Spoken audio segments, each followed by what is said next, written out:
Optical fibre. আমরা optical fibre এর basic দিয়ে শুরু করব। তো প্রথমে আমরা ছোটবেলায় কিছু পড়ালেখা আবার আলোচনা করে নিই। তো আমরা ধরে নিব এটা হচ্ছে একটা তল, ঠিক আছে। সো এটার উপরে একটা মাধ্যম, নিচে আরেকটা মাধ্যম। ধরে নিলাম নিচের মাধ্যমটা হচ্ছে পানি, আর উপরে যে মাধ্যমটা আছে সেটা হচ্ছে কাঁচ। অবশ্যই কাঁচ পানির চেয়ে ঘন, সো উপরেরটা হচ্ছে ঘন মাধ্যম আর নিচেরটা হচ্ছে হালকা মাধ্যম,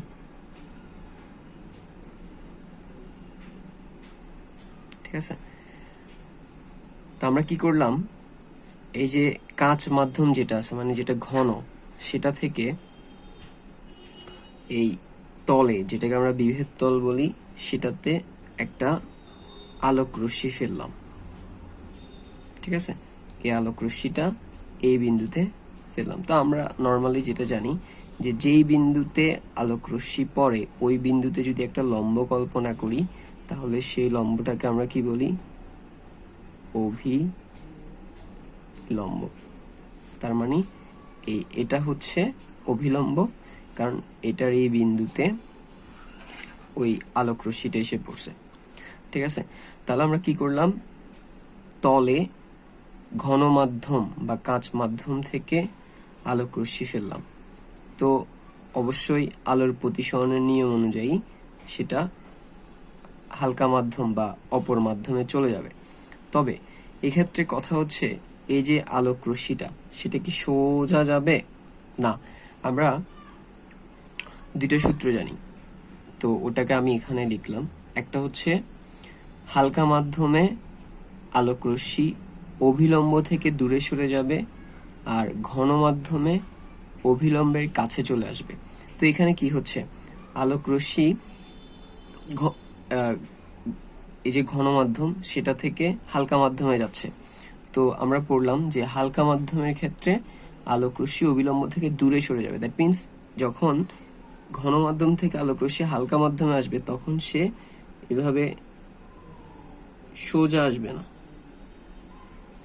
সোজা না এসে কিভাবে যাবে, এই যে অভিলম্ব আছে এটা থেকে আরো দূরে সরে যাবে।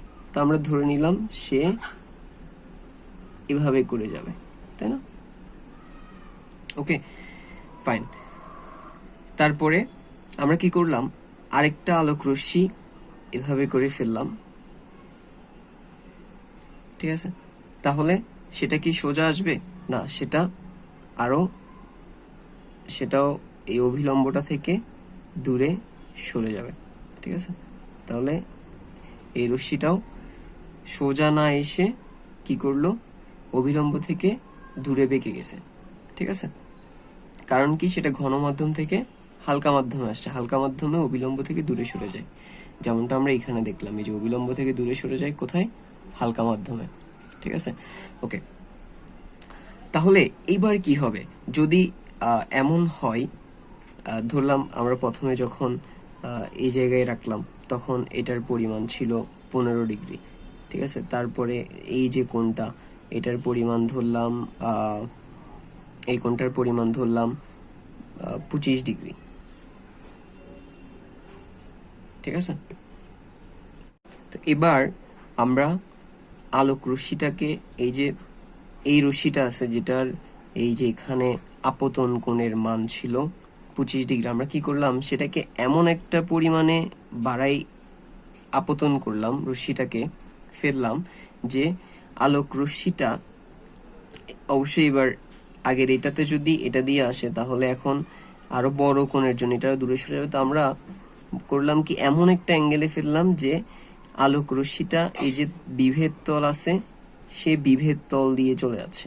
দ্যাট মিনস এই যে অ্যাঙ্গেলটা তৈরি করতেছে সেটা 90 ডিগ্রি করে ফেলতেছে, ঠিক আছে। আর আমরা ধরলাম এখানে এখন এই যে অ্যাঙ্গেলটা তৈরি হয়েছে এটা ধরলাম 40 ডিগ্রি, ঠিক আছে।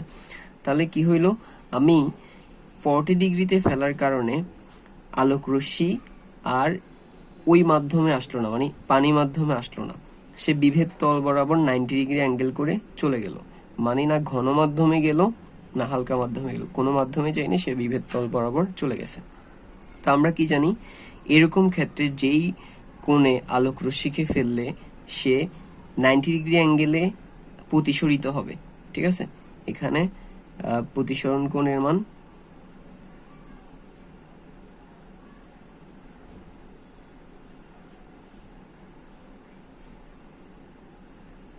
প্রতিসরিত কোণ হচ্ছে কত, 90 ডিগ্রি। তো প্রতিসরণ কোণের মান যদি 90 ডিগ্রি হয়, যেই কোণে আপতিত করলে সেই কোণটাকে বলা হয় কি, সংকট কোণ, তাই না?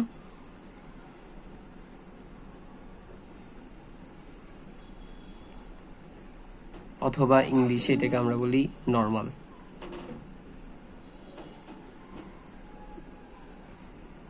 ক্রিটিক্যাল অ্যাঙ্গেল, সরি, এটাকে আমরা বলি ক্রিটিক্যাল অ্যাঙ্গেল। ঠিক আছে, তাহলে ক্রিটিক্যাল অ্যাঙ্গেল বুঝে আসছে। ক্রিটিক্যাল অ্যাঙ্গেল কি, যেই কোণে আপতিত করলে আলোক রশ্মি অপর মাধ্যমে না গিয়ে সে বিভেদ তল বরাবর কি হবে, চলে যাবে। ঠিক আছে, সেই কোণটাকে বলা হয় সংকট কোণ বা ক্রিটিক্যাল অ্যাঙ্গেল। ওকে, সো এরপরে যদি এখন কি হয়, আমি এই যে আপতন কোণটা সেটাকে যদি 40 ডিগ্রির চেয়ে আরো বেশি কোণে আপতিত করি, 40 ডিগ্রির চেয়ে ধরলাম আমি আপতিত করলাম 60, এই যে এটাকে ধরলাম 60 ডিগ্রি কোণে আপতিত করলাম, তাহলে সে কি হবে, অবশ্যই সে এবার যেহেতু কোণটা এদিক থেকে আসতেছিল, বিভেদ তল থেকে অবিলম্ব থেকে এদিকে আসতেছিল, তাহলে সে এবার অবশ্যই কি করবে, এভাবে করে চলে আসবে, তাই না? তাহলে কি হইল, আমি সংকট কোণ থেকে বা ক্রিটিক্যাল অ্যাঙ্গেল থেকে বড় কোণে আপতিত করাই তাকে যেই মাধ্যম থেকে ফেলছি সেই মাধ্যমে আবার চলে আসছে। ঠিক আছে, এই জিনিসটাকে বলা হয় আলোর পূর্ণ অভ্যন্তরীণ প্রতিফলন, মানে যেই মাধ্যম থেকে ফেলবো আবার আলো সেই মাধ্যমে যদি চলে আসে এটাকে বলা হয় আলোর পূর্ণ অভ্যন্তরীণ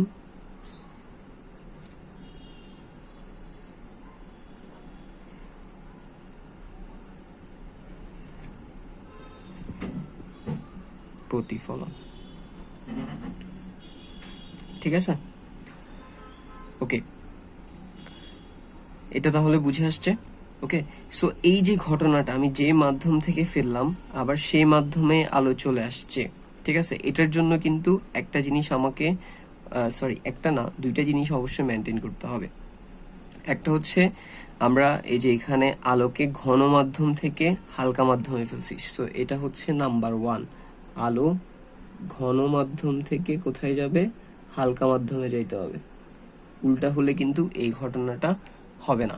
ঠিক আছে, তারপরে নাম্বার 2 কি, নাম্বার 2 হচ্ছে এই যেই কোণে আমি ফেলছি, ঠিক আছে, আপতন কোণ, সেই আপতন কোণ আমি এটাকে থিতা আই দিলাম। ঠিক আছে, থিতা আই, ঠিক আছে, আর ক্রিটিক্যাল অ্যাঙ্গেল যেটা সেটাকে দিলাম থিতা সি। তাহলে কি এই সেকেন্ডটা হচ্ছে থিতা আই, দ্যাট মিন্স আপতন কোণ অবশ্যই বড় হইতে হবে থিতা সি বা ক্রিটিক্যাল অ্যাঙ্গেলের চেয়ে। ঠিক আছে, এই যে আপতন কোণ আমি যে কোণে ফেলছি সেই কোণটা ক্রিটিক্যাল অ্যাঙ্গেল বা সংকট কোণের চেয়ে বড় বলেই এটা যে মাধ্যম থেকে ফেলছে আবার সেই মাধ্যমে চলে আসছে। তাহলে একটা কন্ডিশন হচ্ছে অবশ্যই আলোকে ঘন মাধ্যম থেকে হালকা মাধ্যমে ফেলার বিষয়টা মেনটেন করতে হবে, আর একটা হচ্ছে যেই কোণে আমি ফেলবো সেটা অবশ্যই সে আপতন কোণটার পরিমাণ ক্রিটিক্যাল অ্যাঙ্গেল বা সংকট কোণের চাইতে বেশি হইতে হবে। ঠিক আছে, এবার তো আমরা চিন্তা করি এটা হচ্ছে পানি, একটা পাত্রের মধ্যে কিছু পানি আছে, আর তারপরে এটা হচ্ছে একদম শূন্য মাধ্যম, যদি এটা বাস্তবে সম্ভব না, আমরা চিন্তা করলাম শূন্য মাধ্যম। ঠিক আছে, তো কি করলাম, এই যে এদের যে তলটা আছে এই তলে আমি আলো ফেললাম। ঠিক আছে, তো শূন্য মাধ্যমে আলোর বেগ কত, শূন্য মাধ্যমে আমরা জানি আলোর বেগ হচ্ছে 3 × 10⁸ মিটার পার সেকেন্ড, ঠিক আছে। এখন বিষয়টা হচ্ছে এটা, শূন্য মাধ্যমে দ্যাট মিনস এই জায়গাটুকু আলো যেই বেগে আসবে সেটা হচ্ছে 3 × 10⁸ মিটার পার সেকেন্ডে। কিন্তু যখন এই আলোটা পানি মাধ্যমে চলে আসবে তখন কি তার বেগ আর ওইটা থাকবে?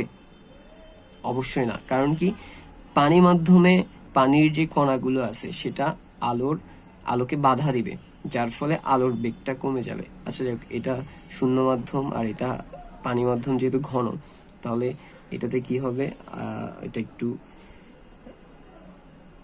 ঘন মাধ্যমে অবিলম্বের দিকে চলে আসবে, ঠিক আছে। সো আমি কি করলাম, এটা সোজা আসবে না, ঠিক আছে, এটাকে একটু বাঁকা করে দিলাম, ঠিক আছে, একদম সোজা অবিলম্বের দিকে চলে আসছে। এবার আবার যদি আমি একটু অবিলম্ব কনসিডার করি তাহলে এটা কি হবে, অবিলম্বের দিকে চলে আসছে, কারণ ঘন মাধ্যম পানি, শূন্য এটা হালকা মাধ্যম। ওকে, যাই হোক, আমাদের মেইন বিষয় যেটা সেটা হচ্ছে শূন্য মাধ্যমে যেই গতিতে ছিল এই পানি মাধ্যমে আসার পর সেটার গতিটা আরো কমে যাবে, আলোর গতি। কারণ পানিতে ওখানে কিছু ছিল না, একদম খালি, বাট এখানে তো পানির কণা আছে, পানির কণা থাকায় পানির কণার সাথে লেগে লেগে আলোর যে গতিটা সেটা কমে যাবে, ঠিক আছে। তো আমরা ধরলাম সেই গতিটা হচ্ছে 2 × 10⁸, ঠিক আছে, মানে 2 লক্ষ, ওকে, 2 লক্ষ কিলোমিটার ওইটা যদি বলি, আর এখানে 3 লক্ষ কিলোমিটার, যাই হোক, অথবা 3 × 10⁸ মিটার পার সেকেন্ড, এটা হয়ে গেছে 2 × কমে গেছে আর 2 × 10⁸ মিটার পার সেকেন্ড, ঠিক আছে। ওকে, সো এই যে শূন্য মাধ্যমের তুলনায় পানি মাধ্যমে বা কোনো একটা মাধ্যমে আলো যাওয়ার পরে আলোর গতিটা কমে গেছে, এই জিনিসটাকে কতটুকু কমছে এই জিনিসটাকে আমরা একটা দিয়ে প্রকাশ করি, সেটাকে বলা হয় প্রতিসরণাঙ্ক।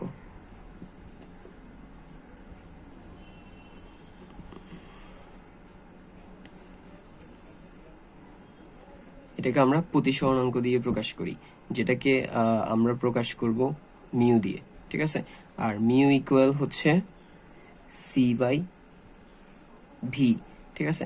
তো এখানে সি এর যে মান সেটা যদি আমরা বসাই, সেটা হচ্ছে কত, সি হচ্ছে আলোর বেগ, ঠিক আছে, সি হচ্ছে কি আলোর বেগ, আর এখানে এটা হচ্ছে ভি, ভি হচ্ছে মানে মাধ্যম, আমি যে মাধ্যমে কথা বলতেছি সেই মাধ্যমে আলোর বেগ কত। তো এখানে সি এর মান হচ্ছে 3 × 10⁸, আর ভি এর মান হচ্ছে 2 × 10⁸। তো 3 × 10⁸ কে 2 × 10⁸ দিয়ে আমি যদি ভাগ করি 10⁸, 10⁸ কাটা, সো 10⁸, 10⁸ কাটাকাটি করলে 3 কে 2 দিয়ে ভাগ করলে 1.5 আসে। তার মানে হচ্ছে এই যে মাধ্যমটা আছে পানি মাধ্যম, এখানে আলোর যে প্রতিসরণাঙ্ক, ঠিক আছে, সেটা হচ্ছে 1.5, ঠিক আছে।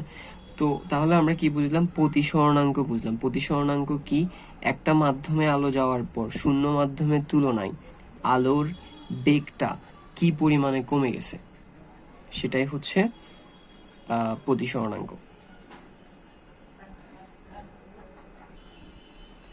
এই যে প্রতিসরণাঙ্ক পড়লাম আমরা, এটাকে মিউ দিয়ে প্রকাশ করা হয়, ঠিক আছে। তাহলে প্রতিসরণাঙ্ক,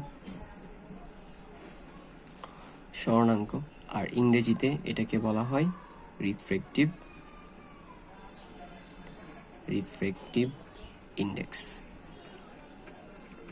ওকে।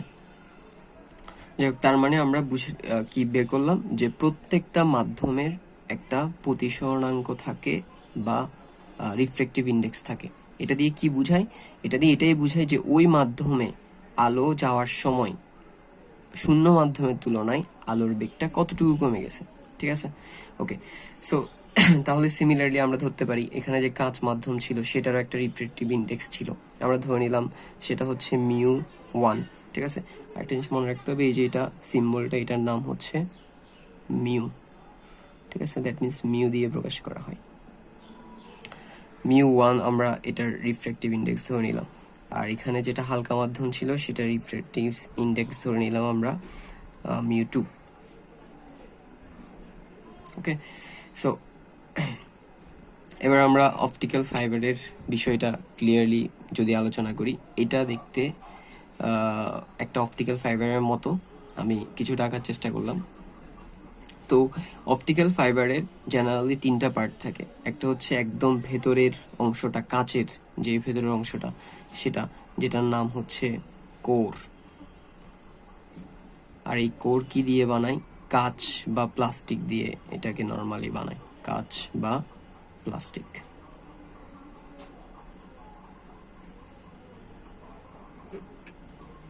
তারপরে এর উপরে আরেকটা স্তর থাকে যেটাকে বলা হয় ক্লাড, CLA, ক্লাড বা ক্লাডিং। ঠিক আছে, এটাও কাঁচ বা প্লাস্টিক দিয়েই তৈরি করা হয়। ঠিক আছে, অ্যান্ড অবশ্যই মাথায় রাখতে হবে আমাদের যেই আলো যাওয়ার বিষয়টা বা অপটিক্যাল ফাইবারে কমিউনিকেশনে আলোকে এক জায়গা থেকে আরেক জায়গায় পাঠানোর যে কাজটা, সেটা কোর এবং ক্লাড দোনোটা একসাথে মিলেই করে। ঠিক আছে, তো এই কোর এবং ক্লাড এই দোনোটাকে বাইরের ধুলোবালি, জং ধরা ইত্যাদি থেকে রক্ষা করার জন্য একটা প্লাস্টিকের আবরণ দেয়া হয় বা একটা শক্ত আবরণ দেয়া হয়, যেটাকে বলা হয় জ্যাকেট। ঠিক আছে, এটা বাইরের এই অংশটা জাস্ট একটা প্রোটেক্টিভ লেয়ার হিসেবে কাজ করে, বাট ভেতরের কোর এবং তার উপরের ক্লাডিং, ঠিক আছে, এই দোনোটাই কম্বাইন্ড একসাথে আলোকে এক জায়গা থেকে আরেক জায়গায় নিয়ে যাওয়ার কাজটা করে। ঠিক আছে, সো ওই জিনিসটাকে আমরা এখানে এই জায়গাটাতে আরেকটু ডিটেলসে দেখার চেষ্টা করব। তো আমরা ধরবো এই যে ভেতরের অংশ, এটা হচ্ছে কোর। ঠিক আছে, আর এই দুই পাশের এই দুইটা হচ্ছে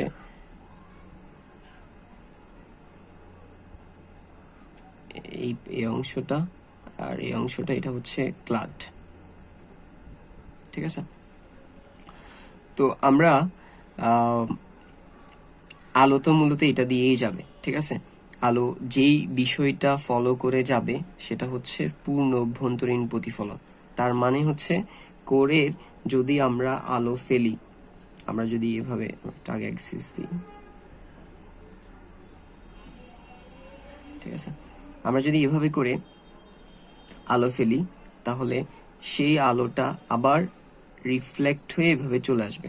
ঠিক আছে, তো যেই মাধ্যম থেকে ফেললাম আলো আবার সেই মাধ্যমেই চলে আসছে। ঠিক আছে, এই জিনিসটাকে আমরা কি বলছিলাম? পূর্ণ অভ্যন্তরীণ প্রতিফলন। ঠিক আছে, কারণ কি?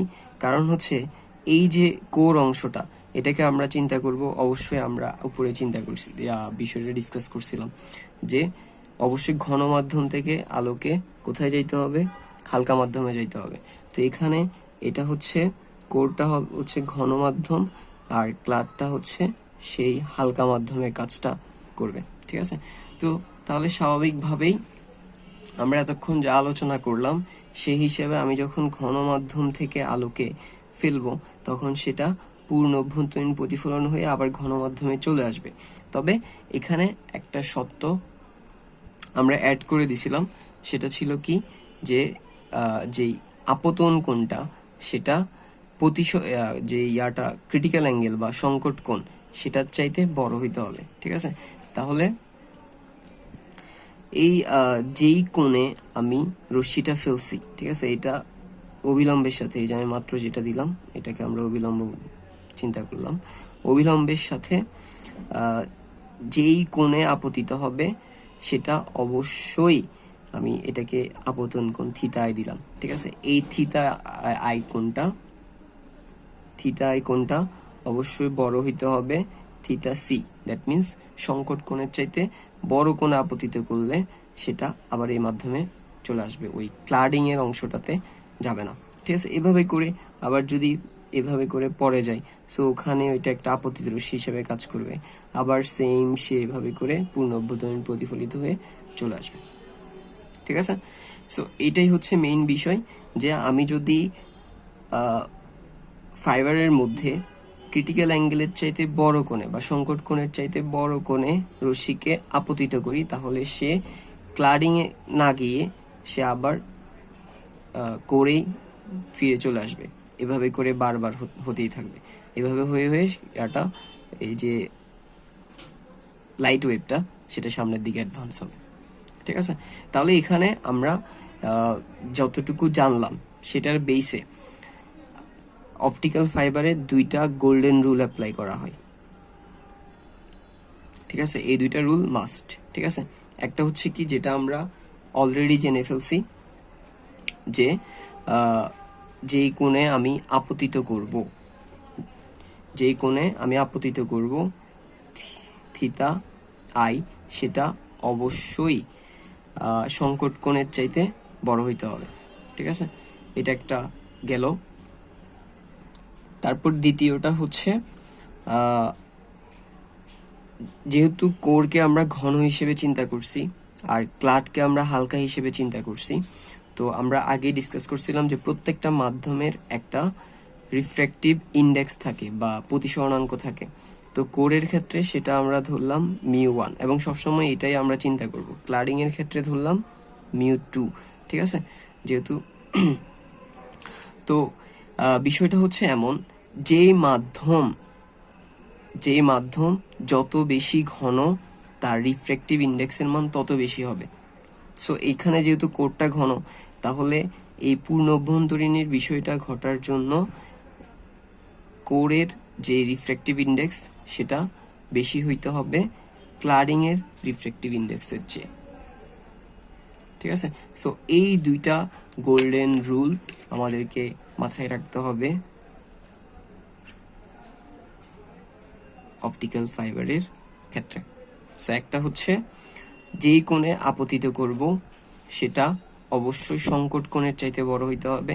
আর সেকেন্ডটা হচ্ছে যে কোরের রিফ্র্যাক্টিভ ইন্ডেক্স ক্লাডিং এর রিফ্র্যাক্টিভ ইন্ডেক্সের চেয়ে বেশি হইতে পারে। এটা কিভাবে পসিবল? এটা পসিবল হবে তখনই যখন কোরের ঘনত্ব বেশি হবে আর ক্লাডিং এর ঘনত্ব কোরের তুলনায় কম হবে। দ্যাট মিনস কোর ঘন, ক্লাড হালকা, তাহলে গিয়ে কোরের রিফ্র্যাক্টিভ ইন্ডেক্স আর ক্লাডিং এর রিফ্লেক্টিভ ইন্ডেক্স কম হবে। আচ্ছা।